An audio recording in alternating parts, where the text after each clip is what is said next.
এই যে ফেরেশতারা বসা, সালাম দাও। আদম বলেন না, আমি সালাম দিব কেন, আমারা দেয় না কেন? অনেক মুরব্বী আছে বলে আমি দিব কেন, তোরা আমারে দিবি। এরকম আছে না নাই? না, সালাম সবাই সবাইকে দিবেন।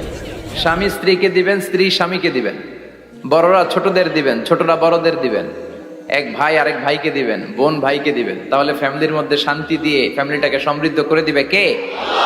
কারণ সালাম অর্থই শান্তি। সালাম অর্থ কি? ফ্যামিলির মধ্যে আমাদের এই সালামের প্রচলন নাই। বিশ্বনবী সাল্লাল্লাহু আলাইহি ওয়াসাল্লাম স্ত্রীদেরকে আগে সালাম দিতেন, সাহাবাদেরকে আগে সালাম দিতেন।